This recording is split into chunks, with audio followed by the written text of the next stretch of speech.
right, thank you everyone for joining us today. We have two presenters from Caddle taking us through this Amazon Prime deck. We have Dylan, who is the research director here at Caddle, and Camille, head of marketing. And if you guys have attended our past webinars, you'll be very familiar with Camille, but this is actually Dylan's first presentation with us. So everyone, please welcome Dylan and Camille, and I'll have them take it away. Great, thanks everyone for joining. Dylan's the man behind the scenes usually, so I'm making him face his camera shyness, but he's got some really insightful things to share with everyone today. We're going to be talking about the Canadian Amazon Prime shopper. We did this topic last year around about this time, and it was one of the hottest topics that we've covered. So we have lots of brands and retailers on the line today, and excited to share with you guys some data that we've been tracking for well over 12 months now. We'll get into kind of what's going to be covered, but just a couple of housekeeping items. You can use the panel on the GoToWebinar box to submit questions as we're going through the presentation. We'll do our best to answer some of those questions at the end of the call, and if you've got questions that we don't get to, we'll pass them along to our team to do some follow-up following the presentation. We will be sending down the deck as well as the webinar recording following the call as well, so you can keep an eye out for that in your inbox. And yeah, let's get started. We've got lots to cover here. So we've already done introductions. I think we can skip past that. What we're going to take you guys through today is kind of a wealth of data. As I mentioned, we've been tracking data over the last 12 months in a number of different survey tools that we have available to us. So we're going to talk about the sheer power of Amazon and the power of Amazon in Canada. And then we're going to dive into Prime membership, Amazon Prime membership and usage. And we've been looking at this over the last 4 or 5 quarters. So you'll see some trends, which is really insightful. And then we're going to talk a little bit more about Prime members using Subscribe and Save and what they're putting on autopilot. There's some categories in particular that are really winning. Then we're going to talk a little bit about Subscribe and Save versus Costco and sort of the stickiness of loyalty to the membership programs there. And then lastly, we're going to end on Amazon ratings and reviews and how Canadians are using reviews on Amazon and how they feel about them. Plus, I'll share just a couple of quick thoughts around our Caddle rating and review solution towards the end. So stay on the line for all of this great stuff, and we're gonna dive right in. So first of all, if you've never joined us before and you don't know who Caddle is, we are the largest daily active and monthly active panel in the Canadian market. We have a mobile-first approach to insights, leveraging our mobile app. And basically, we reward Canadians for every engagement they take with us, whether that's uploading a receipt, answering survey questions, providing a rating or review, doing an A/B test on creative. We basically do solutions throughout the path to purchase and reward consumers for responding to those programs with brands. Our panel is pretty cool, but basically how it works is, as I mentioned, we capture insights for any relevant challenge or opportunity. And then we have a whole suite of tools that we use, sometimes in combination, sometimes alone, and then also sometimes in a longitudinal fashion or just for one-off research. And as I mentioned already, we reward our members for every action that they take. So who are our members? I told you it's already the largest daily active panel, but it's also 100% owned and operated by Caddle. We also have unmatched panel diversity. We can filter based on region, demographics, like a whole bunch of really rich insights. Plus, because we ask survey questions every single day to Canadians, we can get very precise at targeting. So if you wanted to find 200 people quickly that have actually tried a brand new product you just put on the shelf, we can definitely do that for you. We have large Canadian representative samples, macro, micro, and niche audiences. And then one thing that's also really unique is that we can find actual buyers. So we validate through purchase, and we can actually track trends of what people are buying from receipt and use that to either target them for surveys or use that to validate before they actually take a survey. So if you want to know what a certain Costco member had to say, we can absolutely do that. So the first section, before I get into the first section, just a little bit about our methodology. I mentioned that we've combined research from a number of sources. We've been doing a quarterly tracker on Amazon Prime and Subscribe and Save for the last 5 quarters, and we've included most of that data here. We also conducted some fresh research leveraging our daily survey to ask some supplementary questions, and you'll see that in the presentation here. if anyone's interested in the quarterly tracker, that's certainly something that we could set up and have be sent to you. So just get in touch. Yeah, we'll dive into some of the insights now. So the power of Amazon. I probably don't need to tell anybody on the call about just how important Amazon is, but somehow they're getting more important. Basically, Amazon's retail is going to reach an astounding number in 2022, and it's not just the US, it's globally, including significant growth for Canada. You know, we see things like new warehouses coming to Canada, expansion, Amazon releasing reports showing how significantly Canadian sellers are growing. And then, you know, with that comes the consumers that we're going to talk about next in terms of what they're actually doing on the platform and what they're buying and how they're buying. And even though Fresh hasn't come to Amazon yet, we do still see that as like a big tipping point that might, you know, push Amazon further into the wallets of Canadians. But, you know, nothing needs to be really said here. We asked our panel, the first question was like, how many of you are using Amazon, whether or not you're a Prime member? And we found that 81% of Canadians shop on Amazon.ca. Only 43% of Canadians are currently Amazon Prime members, and we're going to dive into those numbers a little bit more. But the stickiness for membership and for loyalty to the membership is pretty high. 86% said that they're likely to renew their Amazon Prime membership next year.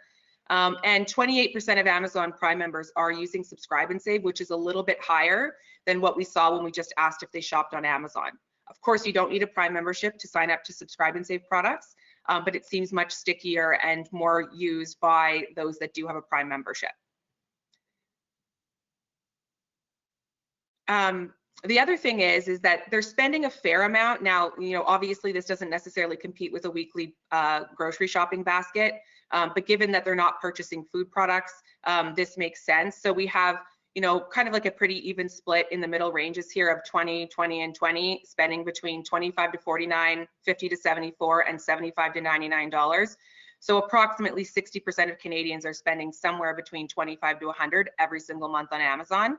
And while those numbers don't look big, considering it is a lot of shoppers, you know, it really adds up. And especially once, you know, I mentioned that Fresh comes to Amazon, we see other product categories at risk too, as soon as shoppers can kind of come to this one destination for all of their needs. But with that, we're going to dive a little bit more into Prime membership and what that means.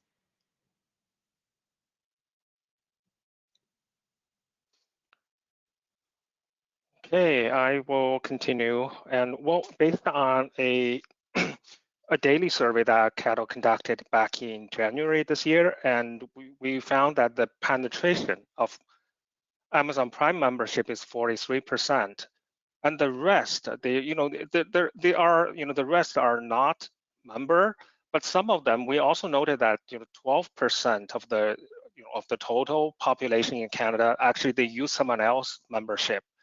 So in general, 55% of Canadians, they are actually leveraging, you know, Amazon Prime membership. Either they are a member or they're using someone else membership. So only 45% they're not members. They've never used someone else membership. Okay, next slide. And remember that we have 12% of the Canadian total population, they use someone else Prime membership. So whose Prime membership they're using? And from according to our survey, actually 30% they use their parents, and 28% they use their children's, and there's also 21% using their friends, 80% use their parents. Yeah, the first one was partners. So spouses and kids are the main sources of whose memberships are getting used, which makes sense. I think if you're in one household and someone has it, it's generally how you're accessing it. Yeah, well, actually, you know, you will, as you can see later on in the presentation, you will see that the reason why you see a lot of people are using their spouse or their children's, not a lot of person are using their parents. It's because of the, you know, the demographic of Prime membership. You know, they're relatively younger. That's why you see a lot of older demographic using their sons, their children's membership. Yeah. And in the survey, we also ask that, you know, those who are, you know, who are not the member, who never used the Prime membership service, and what are the reasons? And it's not surprising. 37% they say it's just too expensive to become a Prime Amazon Prime member. And so here I just want to remind you that actually I don't think it's the actual price of the membership. It's the perception. This perception here actually is more important. People, actually, if you are familiar with Amazon Prime membership, actually it's just a $7.99 per month. If you choose to pay on a monthly basis, it's just $79 per year. So basically, the price actually, this is more about the perception. Mm-hmm. Well, and it's good news that they're not increasing Prime membership prices in Canada then, because this number will probably go up a lot. But they are doing that in the States. It just came out to announce that they're going to be raising prices for Amazon in the US. So, yeah, okay, the next slide. Yeah. Okay, so the next section we'll talk about the Prime member, Amazon Prime member, their usage of subscribe and save. For those of you who are not familiar with this, subscribe and save program actually is an Amazon service that allow people to set up on a regular schedule for purchasing something. And in the meantime, there will be up to 20% saving. So you don't have to be a member in order to use this program. Members or non-member, they're the same.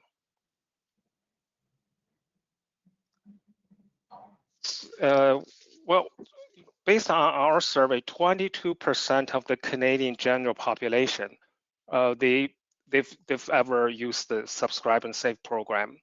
And if you take a look at the Amazon Prime members, the usage is 28%. Actually, they're slightly higher among the Prime member in terms of subscribe and save usage. The next slide actually shows the trending in the past 4 quarters. As you can see that the line is pretty flat. So in general, 28%. In Q3 and Q2, they're all very, very stable. Okay, next slide. So this slide shows the demographic profile of Prime members who use the subscribe and save program. And from our survey, there's over 1 in 3 save and subscriber users, they have a household income lower than 50K. And majority of the users, I mean the subscribe and save program users, they reside in Ontario.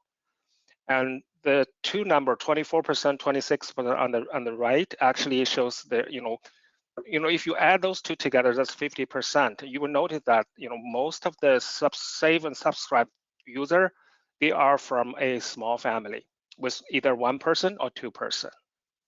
Yeah, and just some comments on that. I mean, we can dive into breaking all of this data down further for Prime membership and for subscribe and save. But what we're finding in general is that Canadians are looking for more ways to save money, especially with inflation. Our last webinar was with Sylvain Charlebois from Dalhousie Food Institute talking about food inflation and whatnot. And Canadians are definitely looking for a deal and any possible way to save money. So it's not surprising that it is kind of more usage coming from lower income families, but equally, I think the predictability of 1 to 2 family households makes subscribe and save much more attractive versus a family of 5 where you might run out of stuff much faster than you thought, because most people are doing subscribe and save on a monthly basis. So just to keep that in mind. And again, also not surprising that majority are coming from Ontario. I think the warehouse situation out west is a little bit iffy. If you order something in central Canada on Amazon Prime, sometimes it takes 3 days. Whereas if you're in Ontario, you can generally get it the next day. So I think it makes Amazon a lot more attractive, but possibly as Amazon rolls out better warehouse strategy, the penetration by province might change. Okay, our next slide is. Well, the next slide actually shows, we did a cross tab, by generation and gender. And we see, we want to see which demographic group actually have a higher usage of Save and Subscriber program.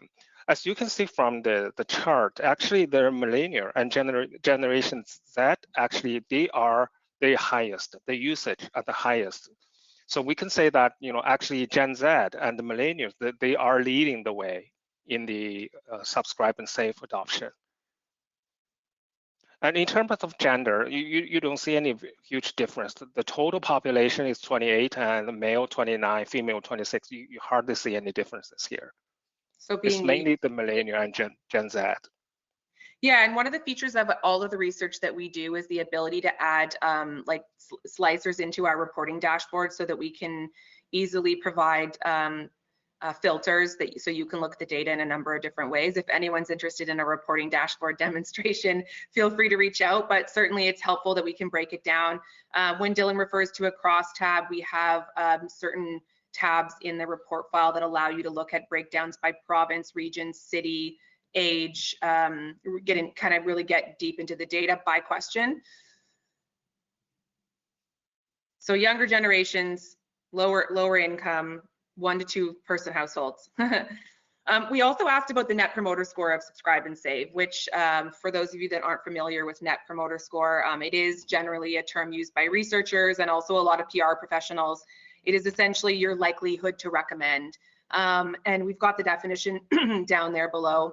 But essentially what you do is you deduct the detractors from the promoters, and you come to a score here. So you'll take anything kind of 6 and under, and you'll minus it from the 9s and 10s.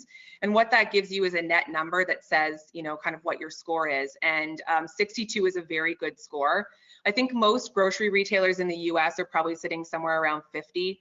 Surprisingly, we've been tracking net promoter scores for actual grocery and retailers in Canada, both in-store and online, for the last couple of years.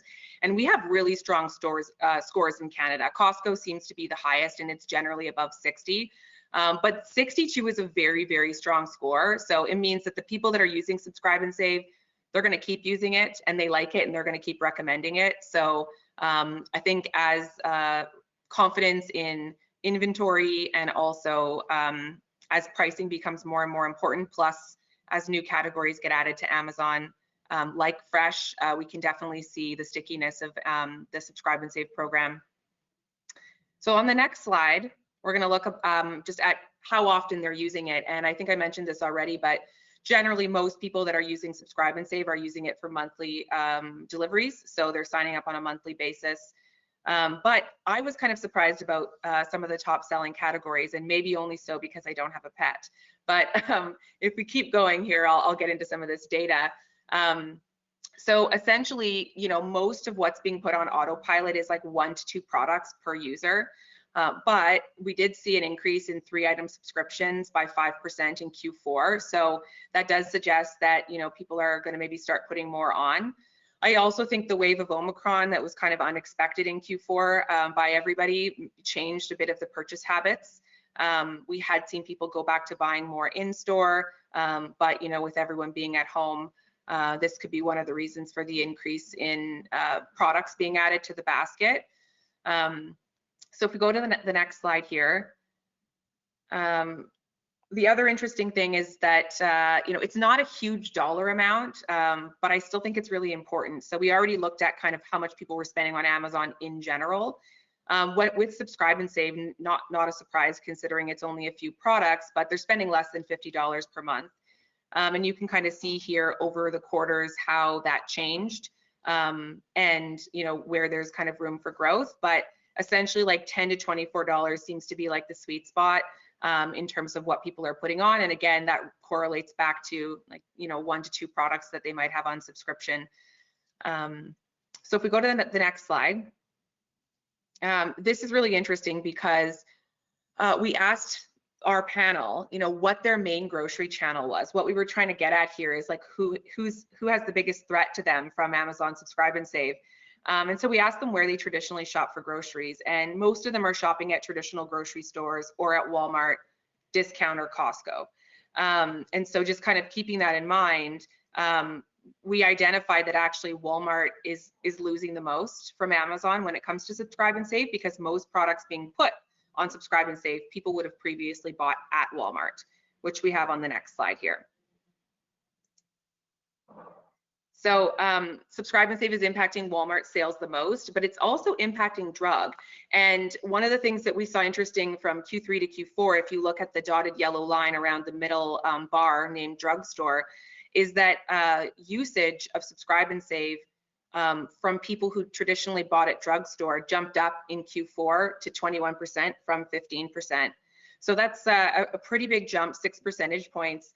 But Walmart is still the #1 place that people previously bought the items that they're now signing up for on subscribe and save. And certainly we could dig into this data further and get much more granular with where people are shopping and why. But we thought this was really interesting. And as I mentioned, I don't have a pet, but if I did, I probably would put dog food on subscribe and save because it seems to be a regular purchase and a pretty predictable one.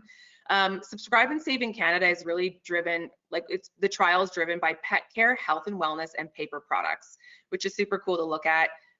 We've kind of provided some of the other areas too, but it really is pet followed by health and wellness, and then paper towel and toilet paper, which we all know was a major point of contention at the start of the pandemic, with there being nothing left on the shelves.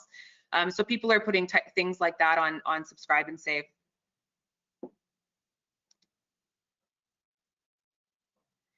The other thing is that subscribe and save program loyalty is also driven by these same categories. So, we ask them, what types of products do you subscribe to, and what's going to make you loyal? And really it is those 3 areas, but we're starting to see more things coming into the mix here, like coffee and tea, beauty products, laundry, oral care, baby care, kitchen essentials, etc. So really interesting to see this breakdown from a category perspective, and we're going to keep tracking this over time and see how it shifts and changes. But definitely pet and health and wellness is a core area.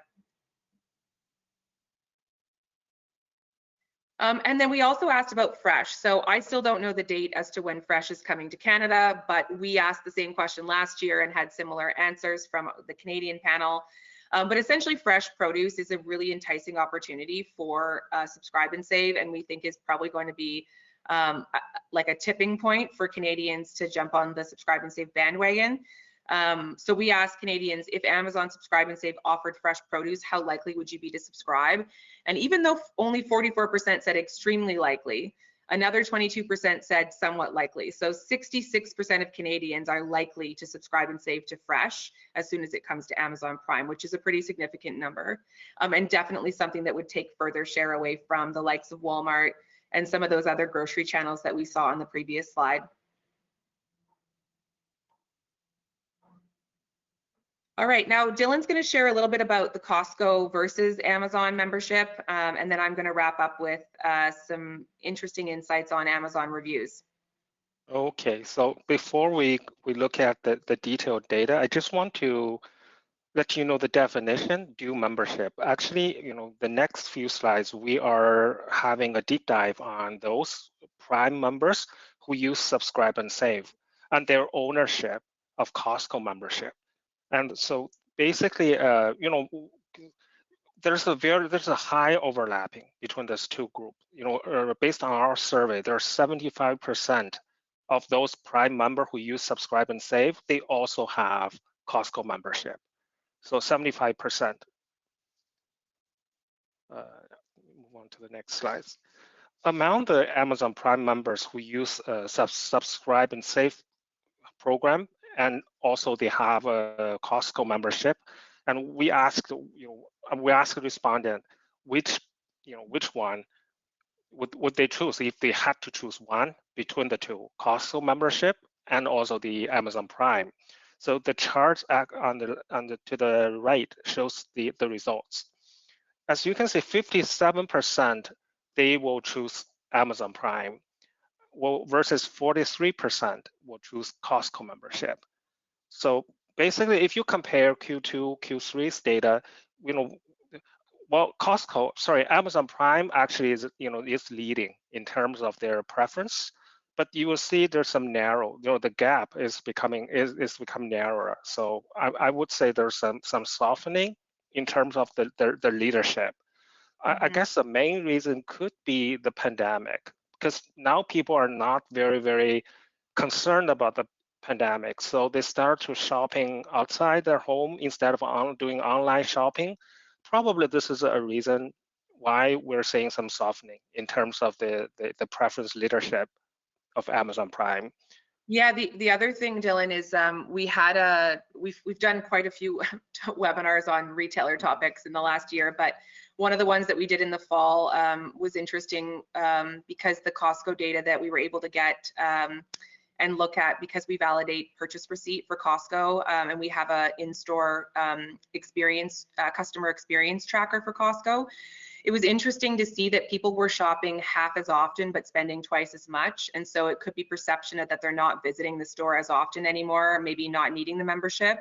But now with things opening back up and like safety and all of that, the other thing we saw with Costco though is that from the start of the pandemic it was deemed like a safe place to shop because they had like distancing and mask wearing requirements in place nationally from the start, and people were also going for larger product formats, not only to save money, but because they were stocking up. So it's kind of interesting that it jumped back up in preference in Q4 when Omicron was happening. You know, seeing as maybe people were like, oh, maybe my Costco membership, I still need it. But it's going to be interesting to see kind of how that plays out, you know, what people will keep and what they won't. I don't see Costco going away as being like a core, you know, preference for Canadians. And it was the highest net promoter quarter over quarter of the entire pandemic. So yeah, it'll be interesting to kind of watch this race. Yeah, well, actually, this is a hypothetical question. And well, actually, remember, 75% they own both. Yeah. Next slide. Okay. So we also asked the Prime members and who use the subscribe and save feature, and they don't have Costco members. When we ask them, you know, what stops them from becoming a Costco member, and so the chart actually shows, you know, as you can see, 45% are saying the membership is just too expensive. The same as the Prime membership. For those who do not join, you know, a lot of people will it's just a perception, cost perception. Actually, Costco membership is not as expensive as a Prime membership. Prime membership $79, and I think for Costco membership is only $60. Or if you choose the executive membership, probably is $120 per year. Mm-hmm. But the difference with the Costco membership, it is a lot more difficult to use your spouse's or your child's.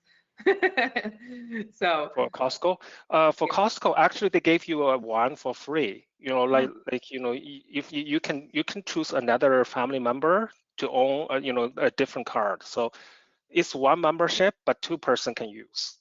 That's for Costco. Great. Yeah. And the next slide.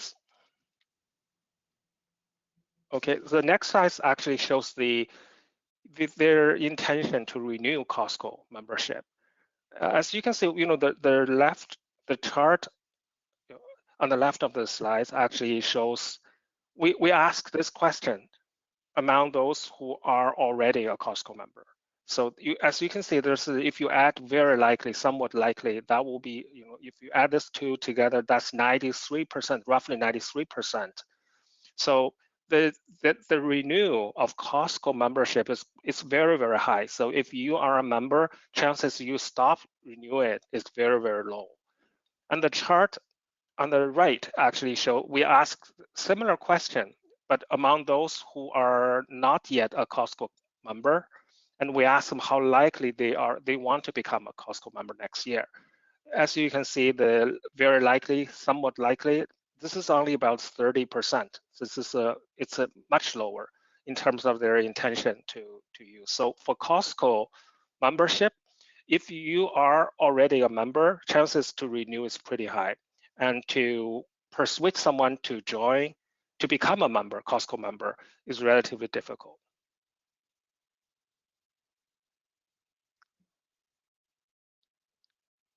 Okay, our last section here, we're really doing well on time, which is good for all of you because we can give you back time in your day, but also time to answer questions from you if you have them. So feel free to submit them. If they're really specific to individual research points, we might have to answer them for you offline, but we'll do our best. So feel free to put them in the chat. So we also asked about ratings and reviews because, well, selfishly, we also offer a rating and review service through Caddle, which I'll share a little bit about. But you know, it is one of the main drivers for retailers today.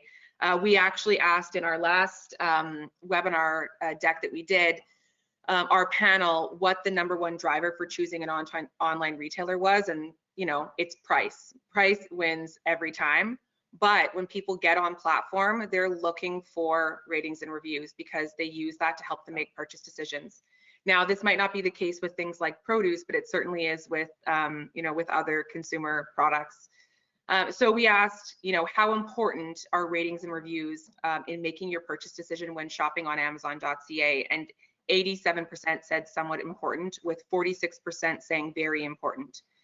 We also asked how often they used ratings and reviews on platform to make their purchase decisions on Amazon.ca, and 93% reported that they sometimes use ratings and reviews, with another 35% saying often and 37% saying always. So you have, you know, approximately 72%, if I'm doing math right in my head here, saying that they're using them often when they're shopping. Again, they're a very important tool for people to decide what they're going to buy. I'd say second to price. That's definitely the next thing that people are looking for. So they're important. That we've established. And we're going to talk a little bit why though, because not all reviews are created equal, and that's something that we've learned in the enhancement of the rating and review product that we offer as well. So on the next slide, we'll just share with you kind of the most important features for ratings and reviews. Now, this is specific to Amazon. Now, we can ask this about any retailer, but essentially what most people said about shopping on Amazon is that they want helpful reviews. The star rating and quality are also important, and then the recency of reviews. It was noted in one of the surveys that we did that people think a review that's older than 3 months is too old. So there's a lot of things to be keeping in mind here. You want reviews for your products, but you also want them to be helpful. You want them to have a high star rating, and you also want them to be recent, which means generating ratings and reviews for your product listings is not a one-time job. It's a continual process that you need to be updating. And we think this is interesting because the next question we asked to our panel was, do you trust and do you have confidence in Amazon's ratings and reviews? And actually only 1 in 3 shoppers on Amazon said that they have confidence in Amazon ratings and reviews because the quality of the reviews are all over the place. So we asked them, how do you feel about this statement? I can trust ratings and reviews on the products that I am looking to purchase. And you'll see here that like people weren't really that in favor of it. But at the same time, you know, like we know they're important, and I think that if we can help make the reviews better, then consumers would have more confidence in them. So we actually do have a solution for syndicating reviews to Amazon, which I won't get into detail on today, but we also partner with a lot of other retailers and a number of brands in Canada on actually curating and syndicating reviews, and we do them from actual buyers of products because we can validate based off purchase. We can also retarget based off past purchases as well. So with all those Costco receipts we're collecting, Walmart receipts we're collecting, etc. So on the next slide, I'm just going to share a little bit about Caddle's rating and review product. We've been building it over the last 5 years, and it's really gotten a lot more advanced recently. We've collected over 100,000 plus ratings and reviews through our Caddle platform, and they're pretty fast for us to turn around. The way that we kind of circumvent some of the challenges that are being seen with the reviews on Amazon is by prompting the users. So there's like a minimum character count that we ask for. We also make sure that they're a regular buyer of that product. What's helpful about that is that they already like and use the product often, which means they generally like it. We have an average review of 4.2 plus, so you're kind of guaranteed a good star rating. And we've reviewed thousands and thousands of products. And if you're interested in even trialing it with us on a single product SKU, get in touch and we can probably arrange a pretty sweet deal for you on that. We're now doing this on a regular basis and a subscription basis with a number of large CPG brands in Canada. because as we mentioned, reviews get stale fast, and there's also some really interesting data that we have around volume of reviews.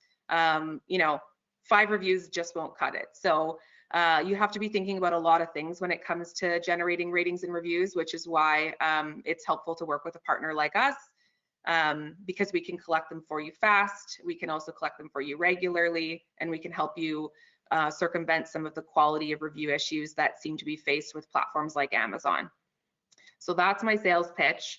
I don't like doing sales pitches in webinars, but that's the last slide on it. So we're going to move into some questions, but just first, we've got a really busy webinar schedule coming up and lots of exciting things. Our next webinar is going to be with IRI Worldwide. They're one of our partners in the US, and it'll be on brand loyalty within the CPG space. But we've got a lot of hot topics coming up as well outside of this, in the grocery space, in the advertising space, in the private label space. So make sure that you're subscribed to our regular email communication to get all of those invites. So we're going to open the floor to questions. If you haven't had a chance to submit your questions, you can do so through the panel. And I'll let Elise be our handy moderator and kind of throw the questions to Dylan and I. Yes, of course. I'm just sifting through the questions now, but I do see a lot of questions about the deck and the webinar recording. So just another reminder, for all of Caddle's webinar events, we always will share the presentation deck as well as the webinar recording post-event. And again, if you have a very specific question in terms of the data on the slide, or you want to dig into some of the segmentation analysis Dylan and Camille had touched on, please feel free to send us an email. Camille's email is on the slide right now, or you can wait to get that post-event email with the deck and the recording, and you can just reply to that email as well. So hopefully that that clarifies a few of the questions surrounding that. Okay, so let's see, quite a few questions here, but again, we have some extra time today, so feel free to submit your questions through to the panel. Okay, so we do have one question here about membership. Was there a stat that showed how many Amazon customers also have a Costco membership? Yeah, there was a stat. I think, Dylan, you said that there's 75% have both. Was that the? No, that's the one that, you know, we only look at those who are using subscribe and save and save program. We, you know, for this deck, we did, you know, we should have that data, but I don't have it, you know, with me right now, but we should be able to find that. Yeah, we'll follow up on that question. We can certainly pull that number. Okay, let me see. I think we did a really good job, guys. There's not too many questions. Most of them sifting through is just getting everyone getting their hands on this deck. Let's see. Well, as I look through here, is there anything you want to add, Dylan and Camille, after like being so close to the data these past few weeks? I mean, just that trends seem to be changing more frequently with the nature of the retail and grocery landscape right now. So it's important that we keep an eye on the data on a regular basis and follow the trends. And like certain things can make big impacts, like obviously there's a lot of inventory shortages and supply chain issues right now, and inflation's a hot topic. So, you know, if you're looking for longitudinal studies or you want access to reports like this on a quarterly basis, we've definitely got a lot of data on hand. So feel free to get in touch. But Dylan, I don't know if you have any final thoughts on Amazon. Do you have a big prediction for 2022? I think, you know, so I'm, you know, I just sometimes I ask myself a question like, you know, Amazon Prime membership and Costco membership, and which membership that, you know, is more stickier. you know, so based on, I don't know, you know, Camille, do you have any idea, you know, but from, you know, from the data that I'm seeing from this, you know, study and other study, my personal feeling is that I think Costco may have stickier customer. I mean, in terms of their membership, you know, thing. You know, there's a couple of reasons. One reason, you know, one key reason is, you know, for Prime membership, you know, you can still use Amazon service, even if you're not a Prime member. If you are willing to pay, you know, for shipping, or if you want to use free shipping. But for Costco, so if you still remember the data that we showed earlier, the likelihood to renew for Costco, you know, membership actually is something like a 93%, but for Amazon, it's something like a 86%. But we're still, because, you know, because of analysis is based on save and subscribe user, so it may not representative of the total population. I mean, you know, but I even though I don't have the number, but I can say that it's very likely that the number, like 75%, they're overlapping. I think the number should more or less the same, but I can have another look. Perfect. Well, thanks to everyone who took the time to join. I know it's a lot of data to go through in a very rapid-paced environment, which is why we'll send down the report file. If you have additional questions, we can certainly filter the data in a number of different ways. So feel free to get in touch. And yeah, we hope to see you at the next event.